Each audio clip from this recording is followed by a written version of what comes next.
মেডিকেলের অভিন্ন প্রবেশিকা পরীক্ষার প্রশ্ন নিয়ে বিভ্রান্তি। পরীক্ষার্থীদের এবং শিক্ষকদের একাংশের অভিযোগ, বাংলা আর ইংরেজি দুভাষায় দুরকমের প্রশ্ন এসেছে। ফিজিক্স, কেমিস্ট্রি, বায়োলজি তিনটি বিষয়ের প্রশ্ন নিয়েই এই অভিযোগ উঠেছে।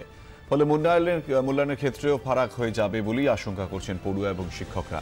ঠিক হয়েছিল মেডিকেলে প্রবেশিকা সারা দেশে একই প্রশ্ন নেওয়া হবে, তবে এই দুই ভাষায় প্রশ্নপত্রের ফারাকে সেই উদ্দেশ্য নিয়েই প্রশ্ন তৈরি হচ্ছে। বিষয়টি নিয়ে দিল্লিতে প্রতিবাদপত্র পাঠাচ্ছে শিক্ষা দফতর। যারা অ্যাপ্লিকেশনে ইংলিশ ভার্সন চয়েস করেছিল তাদের 180টা প্রশ্ন ফিজিক্স, কেমিস্ট্রি, বায়োলজি যে প্রশ্ন এসেছে, বেঙ্গলি মিডিয়ামের ছাত্র বা ছাত্রী তারা যে ভার্সনে পরীক্ষাটা দিয়েছে সেখানে ফিজিক্স, কেমিস্ট্রি, বায়োলজির 180টা প্রশ্ন একদমই আলাদা।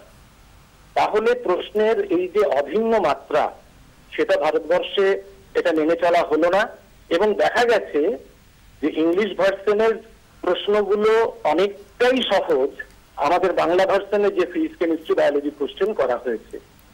এই অসাম্যতা কিছুতেই মেনে নেওয়া যাচ্ছে না।